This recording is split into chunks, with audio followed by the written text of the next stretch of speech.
So I highlighted that here. I kind of gave a few examples of what those were. So it talks about this one at 241 West Center Street with that glazed tile art modern front that they said dates back to probably in the 1930s.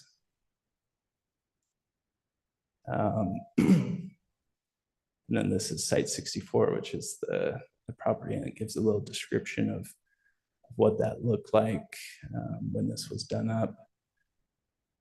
And history and background on what it was when it was originally built as the automotive garage.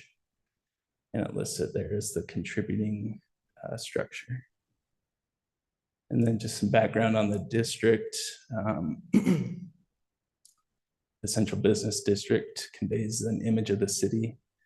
And so when we talk about like a period of significance, it's talking about how there's businesses and business building booms that happened in different times, and how the historic district kind of paints a picture of what those look like over the years. And so, you know, this is a good example of how it was built in the early part of the century, and then later on had some modifications made to it, maybe as more money came, or there was a desire to do something a little bit different. But each of those changes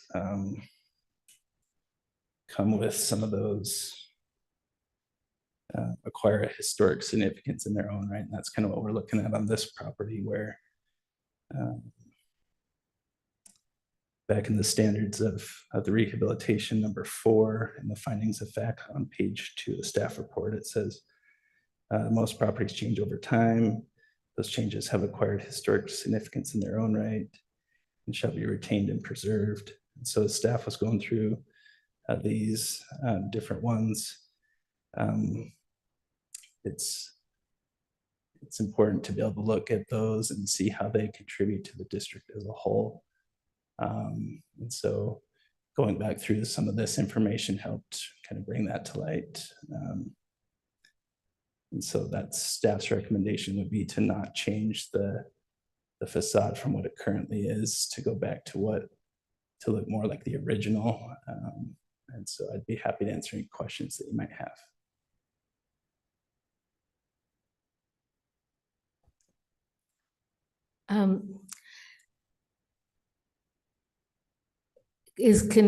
I guess the applicants could tell us about the condition of that current facade, correct?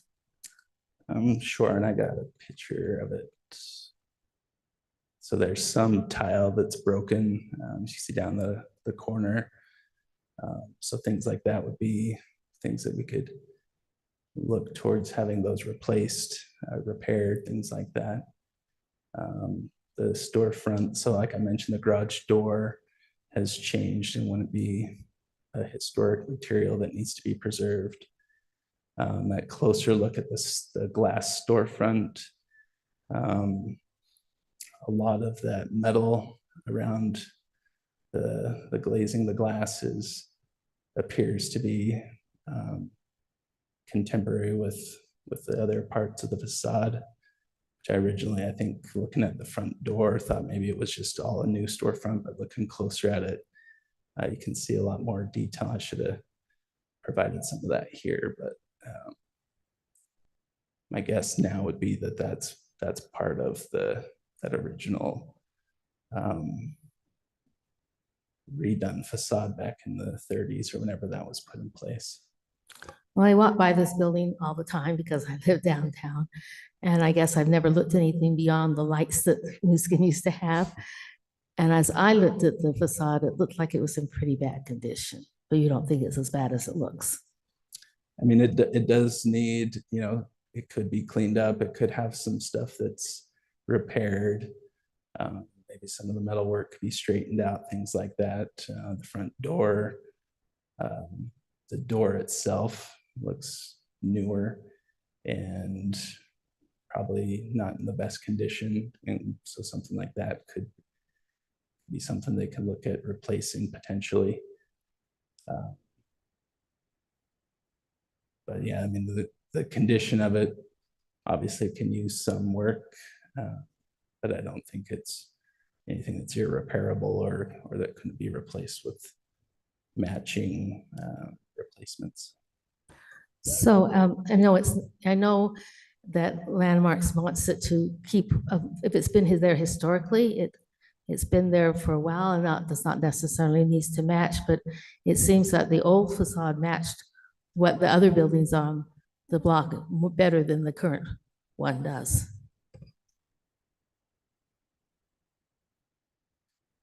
Potentially, if that is that a question or? It's both a question and a comment, because as I looked at these pictures, the focus was on the Sun building. As I went further down the block, I saw that kind of shape that was originally on several other buildings and as well as one across the street. So yeah, so I think that's kind of what they talk about in the nomination form. They talk about how there's different properties that have changed over the years, but in their own right can take on that significance. And so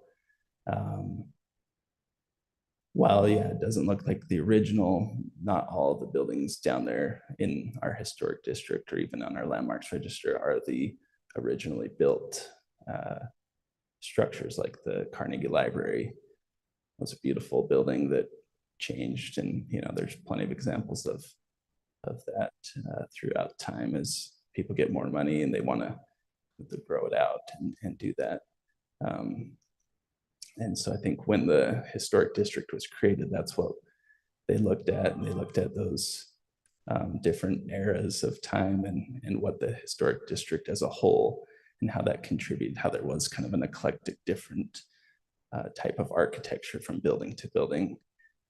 In some places, there's some that kind of fit together, some that took on a whole different approach. And so that's what we see a lot in the Provo Historic District.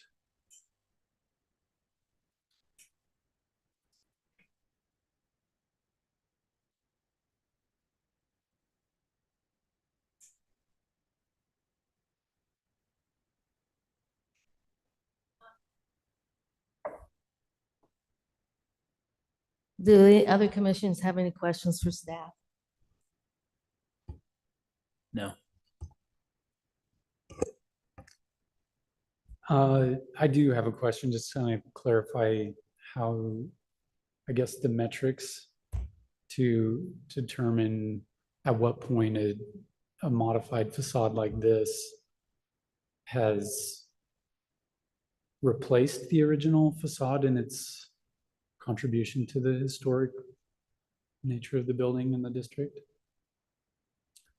Yeah, I think that's a great question. And that's kind of one that I was looking into as I was going back through when the nomination was done. They did an inventory of the properties in the district and provided a write-up for each of them. And so the write-up that they did was based on the facade that we see now. It wasn't based off of the original 1919 facade. So they were looking at the one with the glazed tile that dated back to the 30s. And so that's the kind of the period of significance that we're preserving, as opposed to tearing out what we know was historic to go back to something that predated that, but that would have to be recreated. Thanks for clarifying. So to summarize the staff recommendation, it would be, you mentioned just repairing this art modern facade rather than restoring to the original. I think we get that. I guess if that's the path that's followed, can you speak to if there would be any like modern updates, especially in regards to like insulation requirements? I'm thinking of that single pane glass that's currently there, and the storefront system is obviously outdated.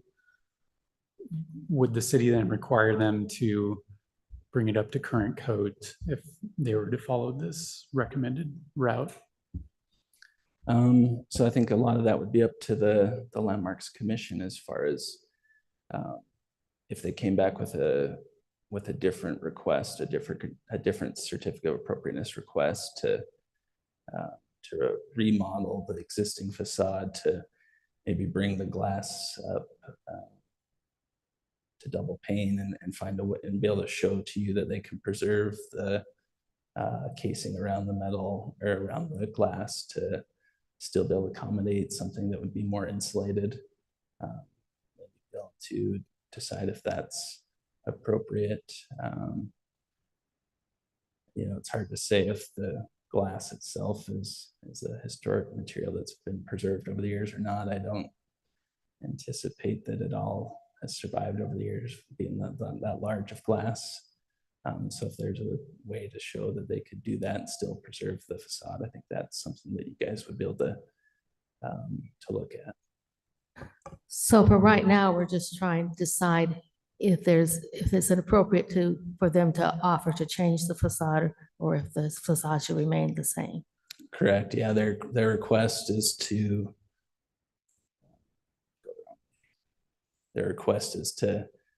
do this, and so that's what you need to determine if that's appropriate or not. If it's determined that it's not, I would imagine they'd still want to do some updates and some repairs and things like that, so they could come back with those proposals that preserve the existing facade, but show how they would make repairs to it and get a certificate of appropriateness for that work and not this work here. So should we open up for discussion now, or can we ask for some comments from the applicant? Yeah, so you'll invite the applicant up and let them have a discussion, and then after that, open it for a public hearing. Okay, we would like to now have the applicant's presentation, please.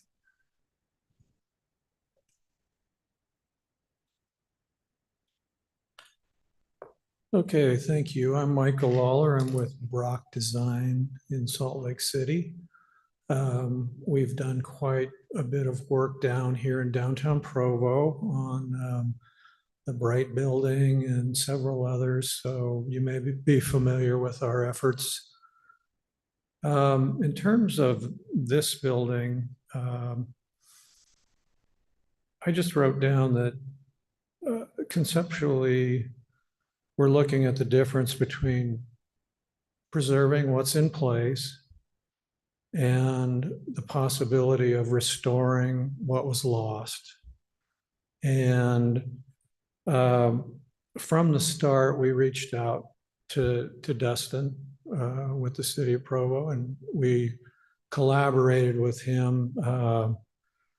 He showed us the 1922 picture, and we all, the owners and architects and everybody, honestly became enamored with that original Anderson Automotive storefront. And, you know, honestly, the whole building from front to back, top to bottom, it just reaches back to that 1922 industrial age,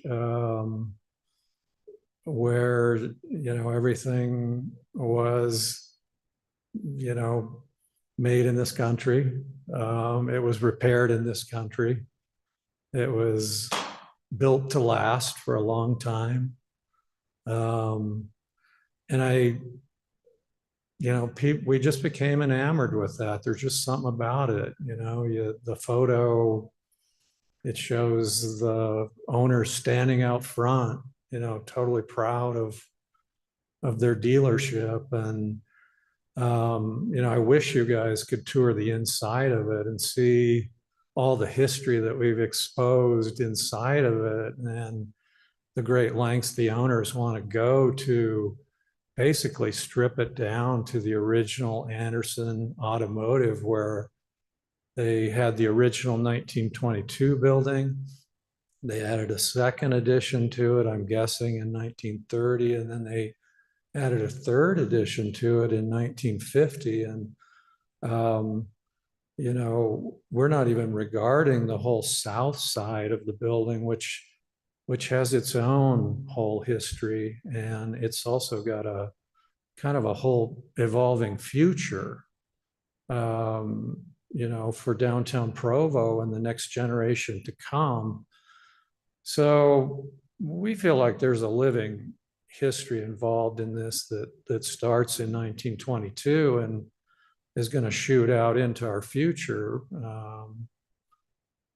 Thread is an internationally recognized company started by one young entrepreneur from this town. And, it just sort of feels like generationally, he's the descendant of those Anderson Automotive guys standing out in front of the building. So enough of the dramatics, but we did collaborate with Dustin. He's very helpful. He did show us a 1922 facade, and we became enamored with this. He worked with us and pointed out that, this is a risky undertaking between the preservation, the preserving what is in place as opposed to restoring what was lost. And the key elements that we really focused on were, and I'm going to use the pointer.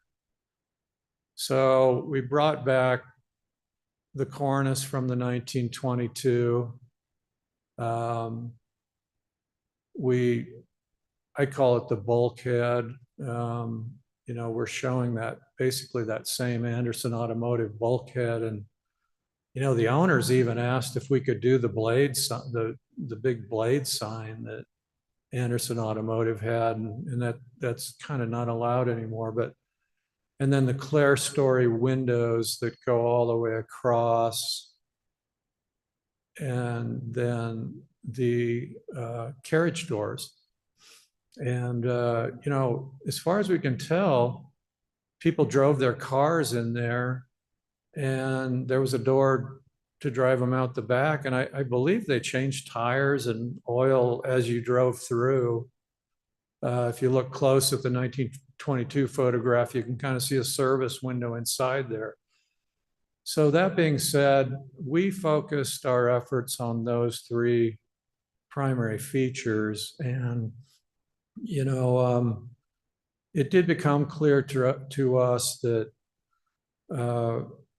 there might be an expectation that if we're going to restore this, that we restore it to an absolute T.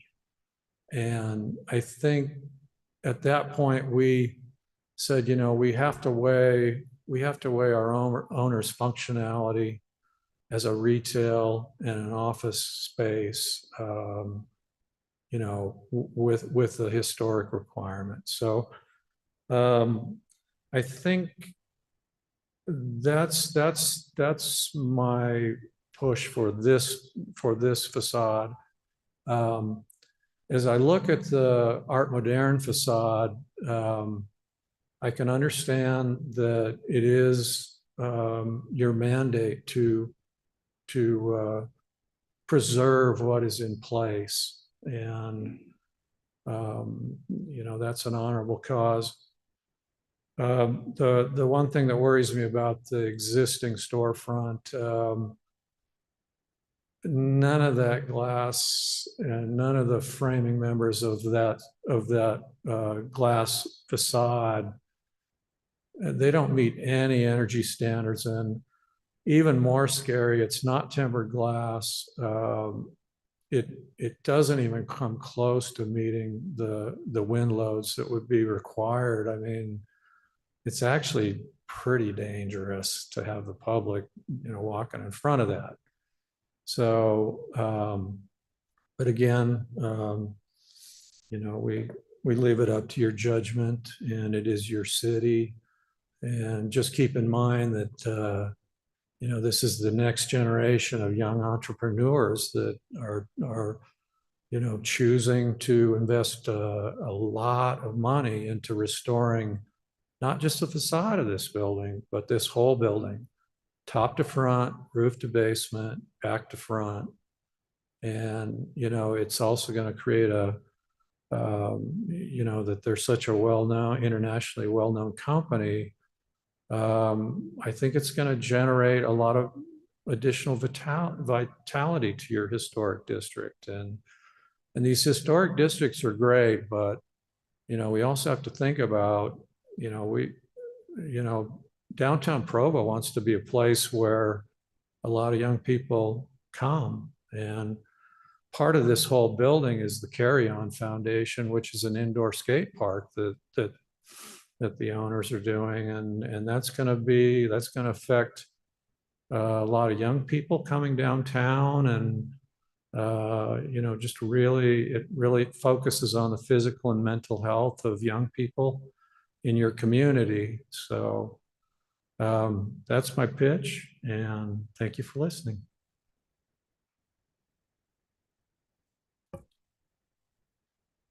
Now we ask for comments from the public, right?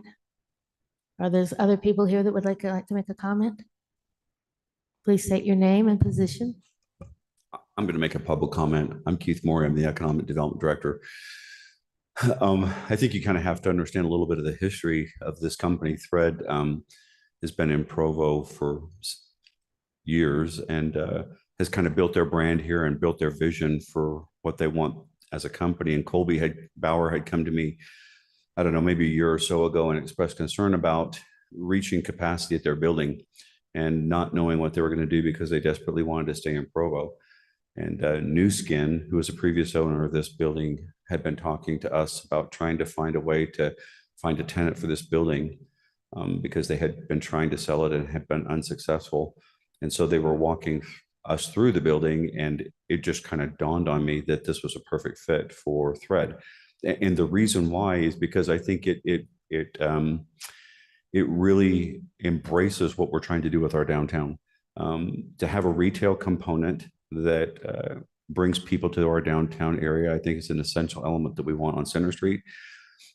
But it's also stabilized with the office component that will be in the center, in the heart of it. So regardless of what happens with retail, you'll always have their core office component with their employees that are here all through the day, going for lunch and whatever, kind of hanging out in the downtown environment. And then what the Bauers have done with their Carry On Foundation, their nonprofit, and to bring youth into the downtown area, just adds that vibrancy, the kind of vibrancy that we all remember from when we were having the rooftop concerts and things of that sort. So to me, this is kind of the perfect example of what we want for economic revitalization in our downtown area. And I guess I would ask you to be considerate of the fact that here we have a company that is dedicated to Provo, that's reinvesting in our community and trying to revitalize a piece of property that's laid vacant for more than a decade. And I think that's significant. And I don't think they're throwing out the historical element. They're wanting to embrace it. They're just picking a point in time that's different. And from my perspective, my opinion, that's a subjective determination on what we think is more important, right? And the fact that they're willing to pay homage to a point in time that's farther back, I think shows the character and the quality of who they are. And I'd ask you to be considerate of that. Other comments? Commission, I just wanted to say, first off, thanks for taking time out of your busy days, months, years to sit here and help the city become better. As we talked in the other room, just a little background of who I am is I'm Ryan King. I'm the CFO of Thread Wallets, and I'm a lifelong Provo resident. It even goes back farther than that. My grandparents moved here when they went to BYU in the early 50s and never left. My dad grew up here, has been, and also never left. So we say that third generation have Provo, and I maybe should know that, but have been here my entire life. A little history of Thread too is we started as a company officially in my parents' garage in the River Bottoms in North Provo. Our first office outside of that garage, and then moved to a small house around the corner where it was the second bedroom was the Thread office, was a strip mall right by Maggleby's Fresh in North Provo. We then moved to the Bright building, which Brock Architecture, Brock Design did. We outgrew that and then moved into a building on 5th South, a block away, close to the startup building. We have now outgrown that. Oh, I didn't know I had a timer. sorry. But we see this as the next step for Thread to put down long-term roots in Provo. With that being said, too, you're looking at a group of owners who are not property developers or a real estate firm, but entrepreneurs and people who live here. Colby, our founder, lives in Provo. I live in Provo. A lot of the team lives in Provo. And we're truly just wanting to pay homage to what this building once was. When we saw that early picture, is like Mike said, we were enamored by it, and we said, let's try to take this building back to its historical use and or historical architecture. To answer your questions, though, if I can have a little more time, is just how is the front? Is this winter was really harsh, as we know. Last time I checked a few weeks ago, the front door won't even open because I think it's shifted with the metal. I mean, I don't know architecturally what can be done there, but I would not say the facade is in great shape currently, especially the glass area where, that needs to be replaced, and it's chipping terracotta and stuff. And I just think if we could move it back to what it was in the early 1920s, I'd hope you guys would consider that. Thank you. Can I ask a question of you, please? Yes. Well, as formal as we could be, because I'm usually the chair. Do you know what's under that current facade? Yes, the general contractor looked this week in prep for this meeting, and the original brick is under the facade. And I mean, they're our general contractor, but he said it would be pretty simple to pull that off and bring it back to what was originally under there. So the brick is still there. Thank you. Are there any other comments? I'll just make another comment on what you currently see. I'd be open to even taking it back to the original brick without painting over it. I think that would be even a aesthetically beautiful addition. Can't tell by my shirt, but I come from a long line of blue collar family members, and that's what's really interesting to me. And we could have found a warehouse, a new warehouse, and put our headquarters in that, but this screamed at me. This was something that I really wanted, and something that my grandpa and my dad can come and be proud of and see this. And I know that's dramatic as well, but I think having it, for me, seeing the long line of people who built this country, that's kind of what I think of when I think of Provo downtown. I think of that beautiful history. And the terracotta just doesn't scream that to me. And so I think that's why we picked this era. My name's Colby Bauer.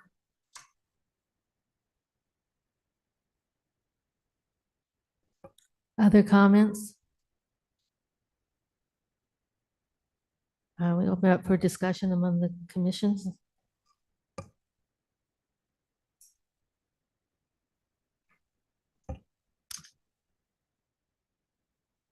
So I can see the value in going either direction, taking this all the way back to its original state as the design proposal shows, or repairing and fixing up the current facade.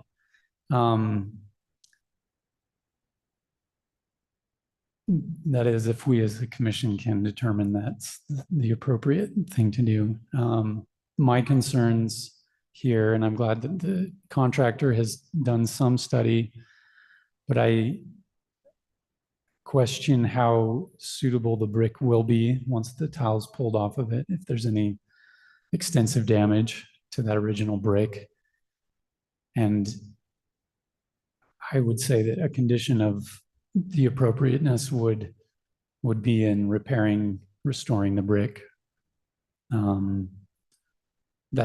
And kind of a similar note, I know Dustin mentioned the centering of the door doesn't quite match the original building.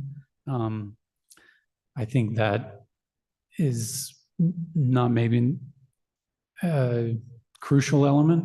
I think centering the door actually appears to work well, but I would say that maybe another condition is all this work has been done to create a historic storefront, but that looks like a very modern element, that there's a frameless door in the middle.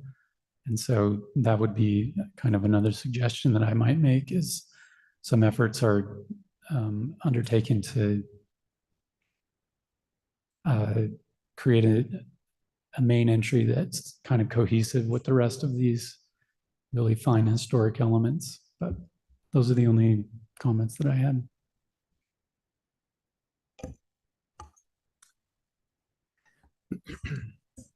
Okay, I can find merit in both designs, right? In the one that's proposed and also the keeping the existing one.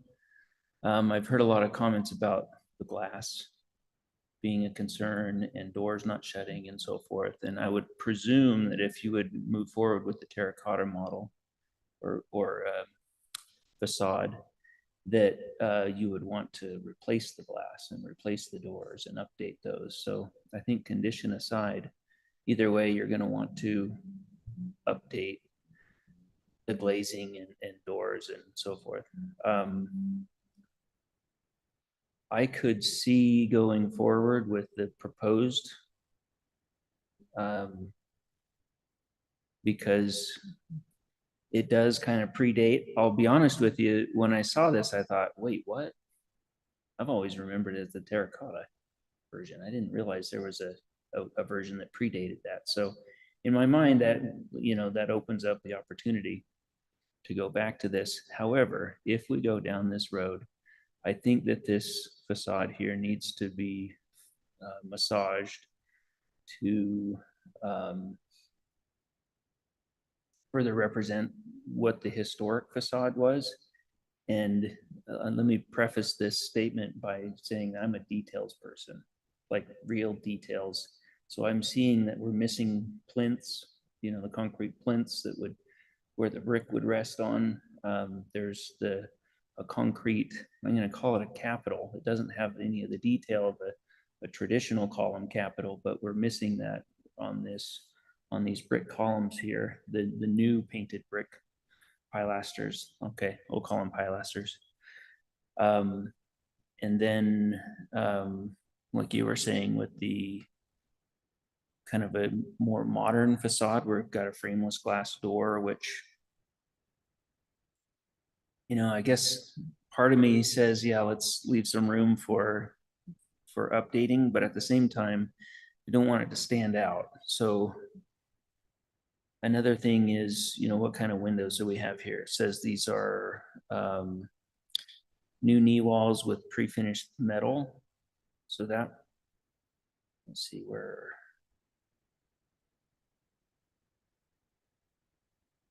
Oh, it says new painted wood or pre-finished metal windows.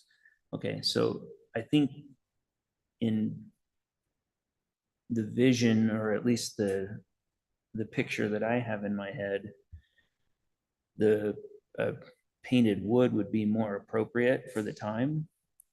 And then these knee walls are lacking the detail that you would normally see on a Center Street 1918, was it, when it was built? Period. Is there a way we can look back at that original sign? Or the original, oh yeah, the Anderson right there.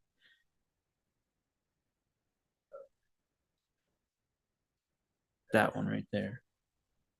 You see what I mean? How there's the plinth, the concrete plinth that runs clear across.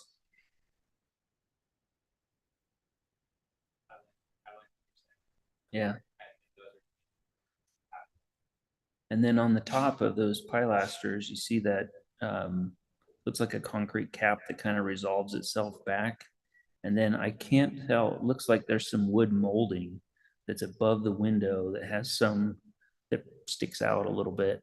Yeah. Just commenting over the mic is all, but we're happy to make those changes. We're all about that. It's all beautiful.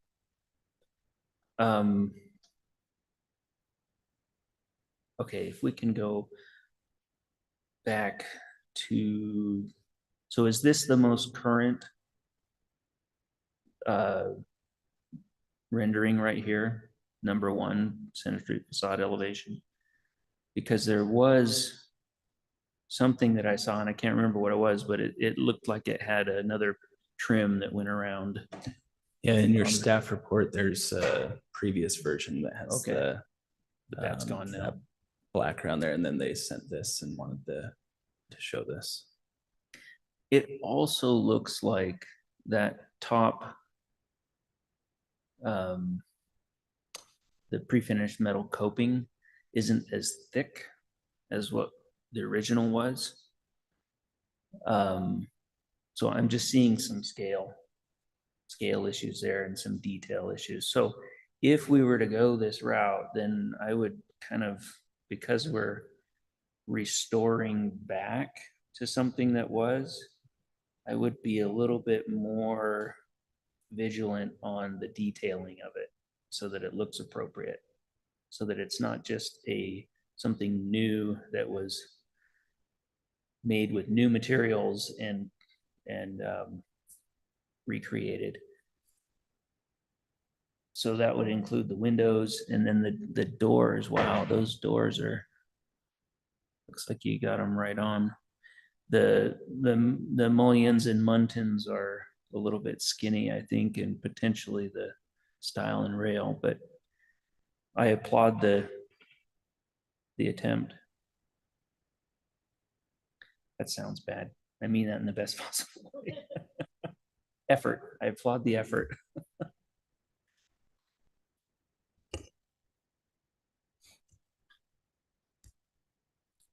Well, I'm old, and I know about when the Center Street became a historic district. And I know the fascination of the people who did the project with terracotta. And I really admit I had not ever looked up, and I think that it looks, it's what's been there for many years, and maybe it wasn't what should have been there for many years. That's just a personal opinion, not an expert opinion. That's why I'm glad there's 2 architects here. I forgot one other thing. Dustin, what is the wiggle room on blade signs? Are they an absolute no?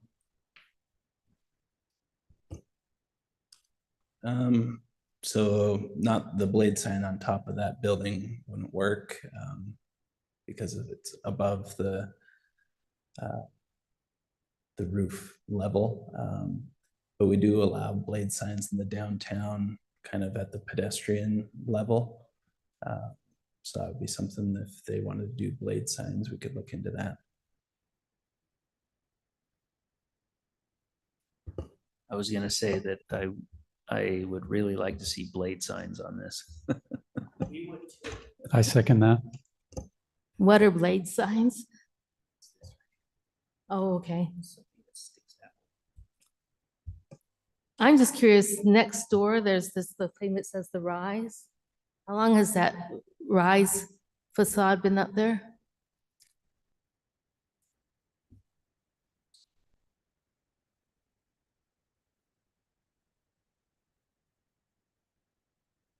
It's the building next door. Mhm. It's brand new, it just went in last year. Should that have come to landmarks?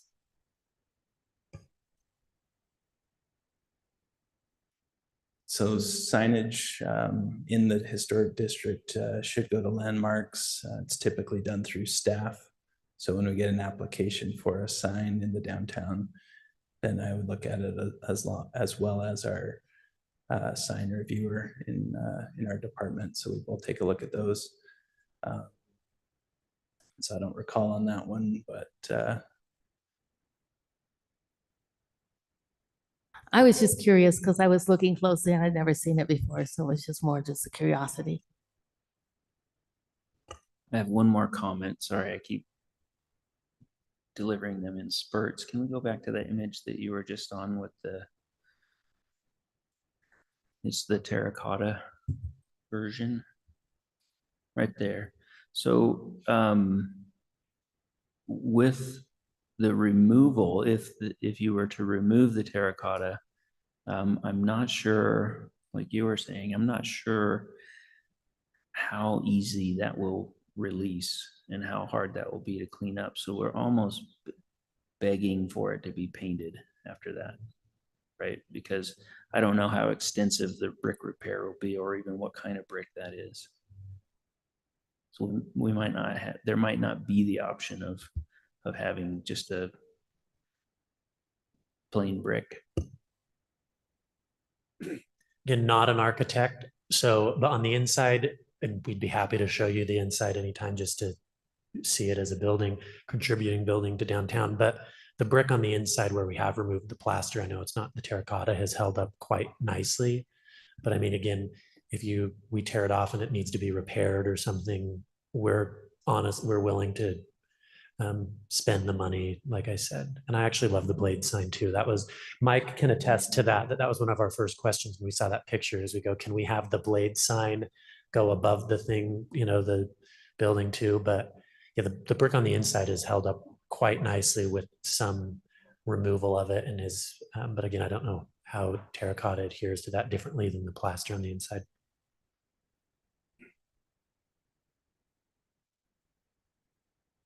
I know you've closed your public comment period, but Quinn Peterson with Downtown Provo just finished their board meeting and was a little bit late and wanted to make a comment if you're willing to allow it. I'm fine with that. Historically, I've needed to come to these meetings, but I have one meeting every month and it's at noon every third Wednesday, the big lunch for the business community downtown. So I cleaned up and I ran over. So anyway, we had a chance to discuss this issue in my board meeting this morning. We love the original design that predates the Art Deco facade that was put on. And we're really grateful for this property suddenly giving some life again. I don't know if you're familiar with the history of the building, but I took over this program 7 years ago and this was a blight. And the downtown wanted to see this cleaned up. And so I built the LED installation that was inside this for years that you could text and animate things. And Nu Skin allowed us to do that so that it would clean up the facade and not look so crummy.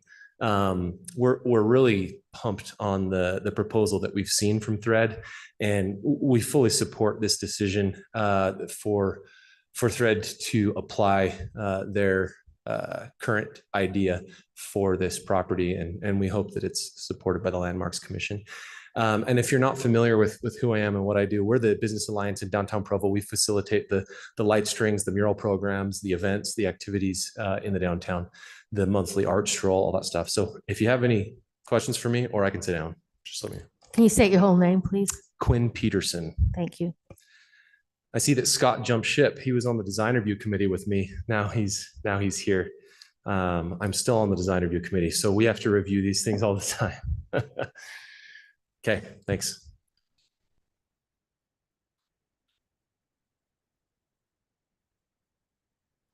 So where are we at?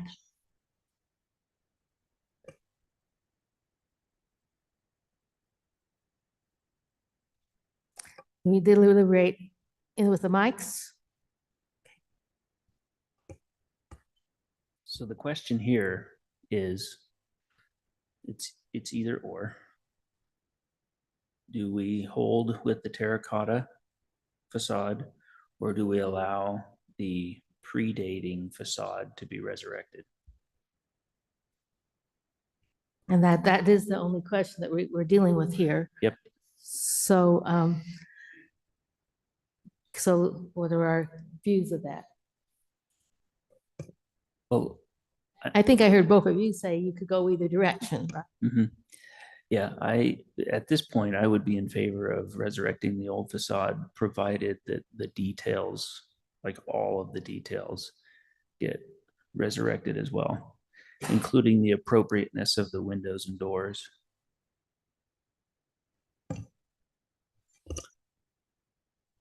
I also feel that it would be appropriate to rebuild the original facade. So I need someone to make a motion. What are your thoughts? I'm not an architect. I don't like the current facade, and that's just a personal feeling. Okay, I'll make a motion that we, I'm not sure what the right term is that I'm using here. I'm looking for that we grant a certificate of appropriateness for the facade changes at 241 West Center in the DT1 downtown zone, and add stipulations that the garage mullions, muntins, stiles and rail sizes be reviewed for historic appropriateness. The windows and entry doors will also be reviewed for historic appropriateness, and coping cap. The scale of the coping cap be reviewed. That's my motion. Do we need to have some and be added that when they, if they pull it off, if it's paid off, they can look and see what's underneath? I guess I feel comfortable enough with the outcome, having done this enough to know what the outcome is. So that we have a motion. We need a second I will second the motion. with the addendums. Yes, with the addendums. Do we also make an inclusion for the blade sign or leave that as another item? Is there any reason why they couldn't have that big aerial blade sign up high? Yeah, the blade Just want to sign open the can't- door. Yeah, the signage in our current code doesn't allow for signage to go above the roof line. Oh my gosh. Okay. So, and I just had a clarification on the motion, if that's okay. So you had mentioned a few things that they'd have to go back and do. Would you, as the Landmarks Commission, like to see those come back, or are you comfortable with staff working with the architect on those? I think I'm comfortable with the, staff working through that. Just, so if I bring the point up, right, then that brings it to the awareness of staff, and then the architect and staff can work through that. I'm Okay. fine with that. Yes, I agree. Okay, call for a vote. Aye. Aye. Aye.